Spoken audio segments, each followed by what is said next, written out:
Hello दोस्तों, हमारे YouTube channel में आपका स्वागत है। जैसा कि आप सभी को मालूम है कि छात्रावास अधीक्षक, पंचायत सचिव, एमपीपीएससी, ईएसबी से जुड़ी हुई ग्रुप 1, ग्रुप 2 और ना जाने कितनी भर्तियां आने वाली हैं, जिसके लिए आप सभी को एमपीजीके पढ़ना पड़ेगा। और ये एमपीजीके केवल आपको किसी एक परीक्षा में काम नहीं आने वाला है, ये सभी परीक्षाओं में काम आएगा। तो आपको हमारे साथ जुड़ना है और एमपीजीके पढ़ना है। तो आज का हमारा टॉपिक रहेगा मध्य प्रदेश में नदियाँ, और जितनी भी मध्य प्रदेश में प्रमुख नदियाँ होंगी उन सभी को हम पढ़ेंगे और देखते हैं कि मध्य प्रदेश की कौन कौन सी नदियाँ प्रमुख हैं। तो आज का हमारा पहला प्रश्न रहेगा, मध्य प्रदेश के किस वाटरफॉल को यानी जलप्रपात को श्रेष्ठ हॉलीडे अवार्ड 2017 से नवाजा गया। तो इसका राइट आंसर सी रहेगा। सी इसका राइट आंसर रहेगा। जो आप मध्य प्रदेश के इसको पूरा पढ़िएगा आप, और इसको पढ़ने की जिम्मेदारी आपकी रहेगी, क्योंकि इतना अगर हम पढ़ाएंगे तो फिर नेक्स्ट क्वेश्चन हो नहीं पाते। मध्य प्रदेश की नदियों की प्रकृति कैसी है? तो मध्य प्रदेश की जो सभी नदियां हैं, सभी नदियों की बात की जा रही है यहाँ पर। तो मध्य प्रदेश के नदियों की प्रकृति जो है वो प्रायद्वीपीय है। और ये नदियां आपकी कुछ तो पश्चिम दिशा की ओर बहती हैं मध्य प्रदेश की, और कुछ पूर्व दिशा की ओर बहती हैं। तो आपको ये भी याद रखना पड़ेगा, क्योंकि मध्य प्रदेश में कुछ नदियां हैं, हम इसके बारे में भी चर्चा करेंगे, जो आपको आपकी पश्चिम दिशा में बहती हैं, यानी विपरीत दिशा में। अब यहाँ पर मध्य प्रदेश देश की कितनी नदियाँ बहती हैं? मध्य प्रदेश में देश की कितनी नदियाँ बहती हैं? तो सर्वाधिक। तो मध्य प्रदेश को नदियों का मायका भी कहा जाता है, क्योंकि मध्य प्रदेश में सर्वाधिक, अगर छोटी बड़ी देखी जाए तो बहुत सारी नदियाँ बहती हैं, इसलिए इसे नदियों का मायका कहा जाता है। क्योंकि जैसे लड़कियां मायके में कभी भी आ सकती हैं, तो ऐसे ही मध्य प्रदेश में कोई भी नदी कभी भी बह सकती है। मध्य प्रदेश की किस नदी को नमो दोसो भी कहा जाता है?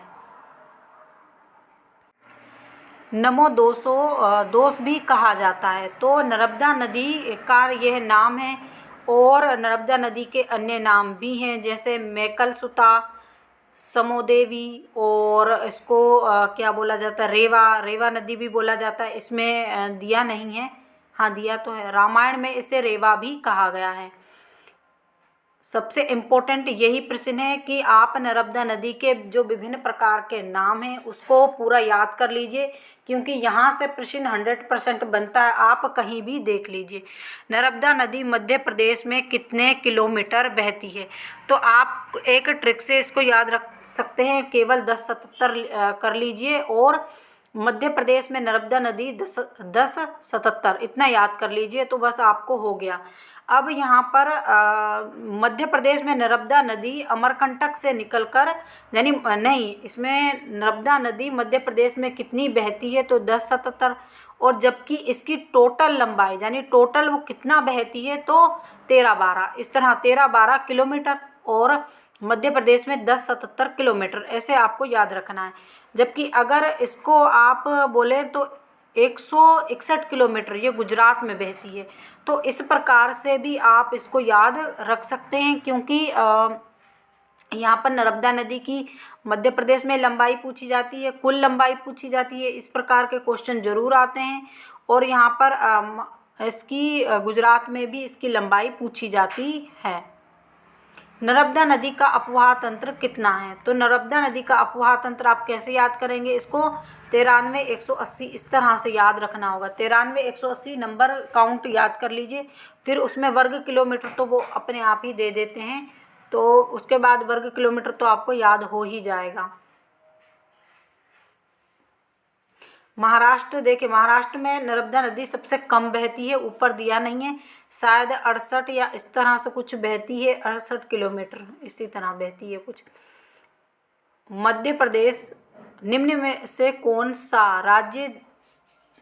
से कौन सा जलप्रपात नर्मदा नदी नहीं बनाती है? सभी कौन से नर्मदा नदी कौन सा जलप्रपात बनाती है? तो उपरोक्त सभी बनाती हैं। यानी आप कपिला धारा देखें, धुआंधार, सहस्त्रधारा, और ये उपरोक्त सभी इस पर टिक आएगा, क्योंकि नर्मदा नदी जितने जलप्रपात बनाती है शायद ही उतने, और ये आपको याद भी रखना है कहाँ पर कौन सा बनाती है। नर्मदा नदी की कुल कितनी सहायक नदियां हैं, इम्पोर्टेंट है, और ग्रुप 2, ग्रुप 3 और इस प्रकार के एग्जाम में ये क्वेश्चन जरूर आता है। MPPSC ने तक इस क्वेश्चन को कई बार पूछा है। तो आपकी नर्मदा नदी की कुल 41 सहायक नदियां हैं, जिसमें दाईं तरफ से कितनी नदियां बहती हैं और बाईं तरफ से कितनी नदियां बहती है, ये भी आपको याद रखना होगा। नीचे दिया हुआ है, ये आपको याद रखना होगा। सबसे बड़ी बात, इसमें से ऑप्शन दे देते हैं, आप देखेंगे इनमें से कोई भी 4 ऑप्शन दे देते हैं कि ये क्या सभी नर्मदा में समाहित होती हैं, या फिर क्या, या फिर इस तरह से क्वेश्चन दे देते हैं कि 3 नाम तो सेम दे देते हैं और बोल देते हैं कि एक ऐसी कौन सी नदी है जो नर्मदा नदी की सहायक नदी नहीं है, या फिर 3 ऐसे नाम दे देते हैं जिसमें से एक सहायक नदी होना है। तो इस प्रकार से ऑप्शन बनाकर देते हैं। तो आपको ये सभी चीज़ें याद रखनी होंगी कि दाईं तरफ से कितनी नदियाँ जो नर्मदा नदी में मिलती हैं और बाईं तरफ से कितनी नदियाँ। नर्मदा नदी किसका निर्माण करती है, तो नर्मदा नदी एस्चुरियन का निर्माण करती है। ये चीज़ें आपको याद रखनी पड़ेगी। नर्मदा नदी डेल्टा नहीं बनाती है। ताप्ती नदी का उद्गम कौन से जिले से होता है, तो ताप्ती नदी का उद्गम बैतूल जिले से होता है। ताप्ती नदी मध्य प्रदेश की एक महत्वपूर्ण नदी है। इसका उद्गम बैतूल जिले के मुल्ताई नगर के समीप होता है और ये पश्चिम दिशा की ओर बहते हुए खंबात की खाड़ी में गिरती है। तो ये नर्मदा की सहायक नदी भी मानी जाती है और नर्मदा के समांतर भी बहती है। तो इस प्रकार भी आपको याद रखना होगा। अगला क्वेश्चन है हमारा, चंबल नदी का उद्गम कहाँ पर होता है, तो चंबल नदी का उद्गम कहाँ पर होता है, महू में। तो देखिए महू जो है आपका इंदौर के निकट है, और ये आपको याद रखना होगा, क्योंकि इतना अगर हम पढ़ाते चले जाएंगे तो फिर बहुत ज़्यादा हो जाएगा। लेकिन इंदौर के निकट जानापवा पहाड़ी नामक पहाड़ी से होता है, और चंबल नदी अंत में जमुना नदी में मिल जाती है, क्योंकि चंबल जो है जमुना की सहायक नदियों में गिनी जाती है। तो ये पूछा जाता है, जैसे पार्वती हो गई, काली सिंध हो गई और चंबल हो गई, ये जमुना की सहायक नदियों में से एक गिनी जाती हैं। निम्नलिखित में से कौन सी नदी पश्चिम की ओर बहती है, तो कौन सी नदी पश्चिम की ओर बहती है, तो इसका आएगा नर्मदा नदी पश्चिम की ओर बहती है।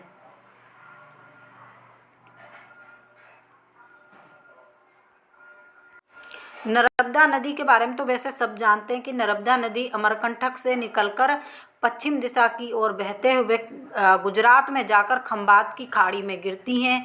नर्मदा के अतिरिक्त ताप्ती, साबरमती और लूनी नदी भी पश्चिम दिशा की ओर ही बहती हैं।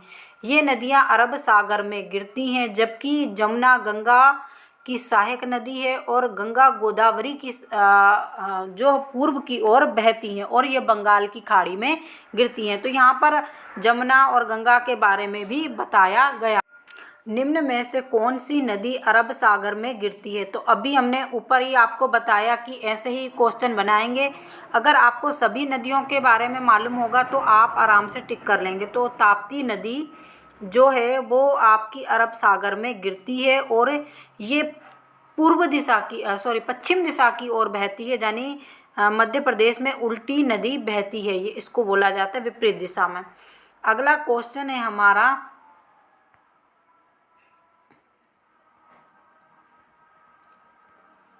नर्मदा नदी का उद्गम स्थल कौन सा है, तो अभी हमने आपको बताया नर्मदा नदी मध्य प्रदेश की सबसे बड़ी नदी है। ये कौन सी पर्वत श्रृंखला से निकलती है, मेकल पर्वत श्रृंखला से निकलती है, और अमरकंटक पर्वत से, और जिले का नाम क्या है, अनूपपुर। तो मेकल पर्वत श्रृंखला कहाँ पर है, विंध्याचल पर्वत श्रृंखलाओं में है, और विंध्याचल की सबसे ऊंची चोटी से ये बहती है। जबकि आप देखेंगे जो मेकल श्रेणी है, मेकल श्रेणी से एक साइड से नर्मदा निकलती है, दूसरी साइड से सोन नदी निकलती है। सोन थोड़ा सा मध्य प्रदेश में बहते हुए छत्तीसगढ़ में चली जाती है। पहले छत्तीसगढ़ मध्य प्रदेश का हिस्सा हुआ करता था, तब सोन नदी हमारे मध्य प्रदेश में ही बहती थी। मध्य प्रदेश के किस स्थान से 3 किलोमीटर के अंदर दो प्रमुख नदियों का उद्गम होता है? अभी हमने आपको बताया कि अनूपपुर जिले के पुष्पराजगढ़, जहाँ से देखिए नर्मदा का उद्गम होता है, वहीं से थोड़े से दूरी यानी 3 किलोमीटर के अंतराल पर ही सोन नदी का उद्गम होता है। यानी सोन भी आपकी कहाँ से निकलती है? अनूपपुर जिले से ही निकलती है और अमरकंटक की पहाड़ियों से निकलती है और मेकल पर्वत का ही भाग है। जो विंध्याचल की मेकल पर्वत श्रेणियां हैं, वहीं से आपकी सोन नदी भी निकलती है। निम्न में से कौन सी नदी नर्मदा नदी के समांतर बहती है? तो अभी हमने आपको बताया था कि ताप्ती नदी, इसका डी राइट आंसर रहेगा। ताप्ती नदी जो है नर्मदा की समांतर नदियों में से एक गिनी जाती है और इसका समापन भी खंबात की खाड़ी में ही होता है। मध्य प्रदेश की इस नदी का जल चूलिया झरने में गिरता है, तो कौन सा है? इसका आर राइट आंसर रहेगा, यानी ए राइट आंसर रहेगा चंबल। क्योंकि आप यहाँ पर देखें, निम्न में से सही जोड़े को छांटिए। तो नर्मदा, अनूपपुर बिल्कुल सही है। चंबल, शहडोल, ये क्या है आपका? चंबल जो है आपकी महू के पास से निकलती है और ताप्ती, ताप्ती भी आपका सही है, लेकिन आपका गलत कौन सा है? चंबल शहडोल से निकलती है, ये आपका गलत है। अगला प्रश्न देखिए, इसमें उद्गम के साथ इनको मिलाना है, तो कहाँ पर किसका उद्गम हुआ है ये आप देख लीजिए। देखिए तवा, तो तवा आपकी कहाँ से निकलती है? तवा नदी आपकी निकलती है विंध्याचल पर्वत से, क्योंकि तवा जो है नर्मदा की सबसे बड़ी सहायक नदियों में से एक। ऐसे अगर क्वेश्चन आ जाए कि नर्मदा की सबसे बड़ी सहायक नदी कौन सी है, तो तवा नदी है। अब दूसरी पार्वती, पार्वती कहाँ से निकलती है? सीहोर जिले से निकलती है। काली सिंध कहाँ से निकलती है? ये आपका डी इसका राइट आंसर, और केन बी आपका इसका राइट आंसर रहेगा पचमढ़ी से। अब नीचे देखते हैं, हाँ ठीक है, इसमें गलत हो गया है। आपका केन विंध्याचल पर्वत से निकलती है और काली सिंध देवास के पास से निकलती है और पार्वती सीहोर जिले से, और तवा नदी का उद्गम पचमढ़ी जिले से होता है। तो इस प्रकार से आपको याद रखना चाहिए, क्योंकि ये मैं भी भूल गई थी, तो आपको याद रखना पड़ेगा। मध्य प्रदेश की नदियों के संबंध में कौन सा कथन सत्य है? सोन नदी को स्वर्ण नदी भी कहा जाता है, बिल्कुल सही है। चंबल नदी का प्राचीन नाम चरमावती है, बिल्कुल सही है। देखिए मध्य प्रदेश की जितनी भी पुरानी नदियां हैं, जितनी भी नदियां हैं, उनके प्राचीन नाम आपको याद रखना पड़ेंगे। जैसे सोन नदी को स्वर्ण नदी कहा जाता है, चंबल को चरमावती कहा जाता है, और बेनगंगा का उद्गम परासवाड़ा के पठार से हुआ है। पूर्णा ताप्ती नदी की प्रमुख सहायक नदी है। देखिए यहाँ पर एमपीपीएससी ने इस क्वेश्चन इतने से को कि ताप्ती की सहायक नदी कौन सी है, इतने से का क्वेश्चन बनाया था। तो ये आप ग्रुप 2 ग्रुप 3 में भी देख सकते हैं। तो इसी प्रकार से होता है। और नर्मदा के नाम हमने आपको बता दिए कि इसको मेकल सुता कहा जाता है, रेवा कहा जाता है, और अभी तो मध्य प्रदेश की जीवन दायिनी और जीवन रेखा भी कहा जाता है। इसको खुशियों की दाता भी कहा जाता है। और बाकी रही आपकी केन नदी को मध्य प्रदेश की सबसे सुंदर नदी कहा जाता है, और बेतवा नदी को मध्य प्रदेश की गंगा कहा जाता है, क्योंकि ये सबसे प्रदूषित नदी है, इसीलिए इसको मध्य प्रदेश की गंगा कहा जाता है। और भी जैसे जैसे हमें नाम याद आते चले जाएंगे, हम बताते चले जाएंगे। बेतवा नदी का उद्गम स्थल कौन सा है? तो बेतवा नदी रायसेन जिले के कुमरा गांव से इसका उद्गम हुआ है। निम्न नदी द्वारा बनाए गए खंड यानी डाकुओं की शरण स्थली, यानी दुआसों की शरण स्थली कहे जाते थे। तो चंबल नदी बड़े बड़े बीहड़ बनाती है, और उसकी द्वारा बनाई गई खाइयाँ पहले के ज़माने में, यानी पहले की बात बता रहे हैं, जो ये डाकू लोग थे वो सारा दिन वहीं छुपते थे और रात को चोरी करते थे, फिर वहीं छुप जाते थे। और सरकार को उन जो बड़े बड़े गड्ढे टाइप के चंबल नदी ने बना रखे थे, क्योंकि चंबल नदी हमेशा अपना रास्ता बदलती है, कभी इस रास्ते से निकलती तो वहाँ पर बिल्कुल नदी जैसा बना देती और फिर उसमें झाड़ियाँ वगैरह उगाती, तो डाकू वहीं पे पड़े रहते थे। फिर उसने अगली बार अपना रास्ता कहीं और से बना लिया। तो इस प्रकार से चंबल जब अपना रास्ता बदलती थी तो उसके द्वारा बनाए गए जो बीहड़ थे वो डाकुओं की शरण स्थली माने जाते थे। निम्न नदियों की लंबाई के संबंध में सत्य कथन का चयन कीजिए। तो नीचे देख लीजिए चंबल, इन्हें सब की आपको लंबाई याद रखना होगी, तो इसलिए हमने डायरेक्ट दिखा दिया है आपको। चंबल मध्य प्रदेश में क्या मतलब पूरी टोटल कितनी बहती है, 665 किलोमीटर बहती है। ताप्ती नदी,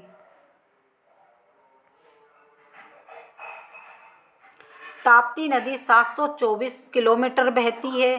सोन नदी 780 किलोमीटर बहती है और बेतवा नदी 480 किलोमीटर बहती है। और नर्मदा नदी 1312 यानी 1312 आप यानी 1312 किलोमीटर, तो इसको 1312 याद कर लीजिएगा, बहुत जल्दी याद होता है। क्षिप्रा नदी 195 किलोमीटर बहती है और काली सिंध 150 किलोमीटर बहती है। तो ये चीज़ें आपको याद होना चाहिए क्योंकि नदियों की लंबाई हमेशा पेपरों में पूछी जाती है। निम्न नदियों में दक्षिण की ओर बहने वाली नदियां कौन सी हैं? तो मध्य प्रदेश में देखिए आपने पूर्व दिशा की ओर बहने वाली नदियां देख ली, सोन और जोहला, केन, और उसके बाद ये देखी होंगी चंबल और पार्वती, काली सिंध आदि नदियां देखी होंगी। ये आपकी काली सिंध और चंबल नहीं, ये आपकी केन, सोन और ये पश्चिम की ओर बहती हैं, और जबकि पूर्व की ओर बहती हैं। सोन, केन, जहला और 2-4 नदियां और याद हैं, मुझे अभी याद नहीं आ रही। वो नदियां आपकी पश्चिम की ओर बहती हैं, जबकि नर्मदा, ताप्ती और केन, शायद केन ही है, और वो नदियां कहाँ की ओर बहती हैं, पूर्व की ओर बहती हैं। और उत्तर की ओर कौन सी नदियां बहती हैं, जो उत्तर प्रदेश की ओर जाएंगी। ऐसे याद रखिएगा, चंबल, सोन, बेतवा, केन, काली सिंध, पार्वती, क्योंकि ये सभी देखिएगा आप उत्तर प्रदेश के साथ इनकी जो परियोजनाएं बनी हुई हैं। तो इस प्रकार से आपको याद रखना होगा कौन सी दिशा में कौन सी नदियां बहती हैं। कुंवारी नदी का उद्गम स्थल कौन सा है? तो शिवपुरी का पठार है इसका उद्गम स्थल। इसका ए राइट आंसर सही रहेगा। अब निम्नलिखित नदियों के किनारे बसे हुए नगर बताइए। सिवना, तो सिवना के किनारे क्या बसा है, मंदसौर। बेतवा, बेतवा के किनारे क्या बसा है, सांची। ताप्ती, ताप्ती के किनारे क्या बसा है, बुरहानपुर। और चंबल, चंबल के किनारे शायद सोनकच्छ होगा, देखते हैं नीचे। नीचे ये आपको चार्ट दिखाया गया है, ये पूरा याद रखिएगा। नर्मदा नदी, नर्मदा नदी देखिए बाड़वानी, निमाड़, जबलपुर, धार, महेश्वर, ओमकारेश्वर और झाबुआ। और सिवना क्या है, मंदसौर, बेतवा, विदिशा, सांची, बुंदेलखंड, गुना, ओरछा। ओरछा का हमेशा पूछा जाता है कि बेतवा नदी के किनारे, तो वहाँ पर ऑप्शन में ओरछा जरूर देते हैं। ताप्ती नदी, बुरहानपुर और मुल्ताई। चंबल क्या है, शाहजहाँपुर और महू, रतलाम। बेनगंगा क्या है, बालाघाट। पार्वती, ये आपको पूरा चार्ट याद रखना पड़ेगा, ये पूरा चार्ट देख लीजिए और याद कर लीजिए। मध्य प्रदेश का सबसे बड़ा नदी समूह कौन सा है? तो इसका ए राइट आंसर सही रहेगा, नर्मदा, चंबल और सोन, क्योंकि ये इनकी लंबाई ये बहुत अधिक लंबाई में बहती हैं, यानी वर्ग किलोमीटर में बहती हैं, जो हमने आपको बता ही दिया है। इसके अलावा देखिए सबसे बड़ी नदी मध्य प्रदेश की कौन सी कहलाती है, नर्मदा। दूसरी बड़ी नदी चंबल, और तीसरी बड़ी नदी सोन, और चौथी बड़ी नदी ताप्ती कहलाती है, और इसके बाद 5वीं बड़ी नदी आपकी बेतवा कहलाती है। चचई जलप्रपात किस नदी पर स्थित है? तो चचई जलप्रपात किस नदी पर स्थित है, बीहड़ नदी पर स्थित है। सबसे ऊंचा फाउंटेन भी इसी पर बनता है। अगला प्रश्न है आपका, मध्य प्रदेश की किस नदी को स्वर्ण नदी भी कहा जाता है? तो सोन नदी को मध्य प्रदेश में स्वर्ण नदी भी कहा जाता है, क्योंकि इसके बालू से स्वर्ण यानी सोना मिलता है, छोटे छोटे सोने के कण मिलते हैं, तो इसीलिए इस नदी को स्वर्ण नदी भी कहा जाता है।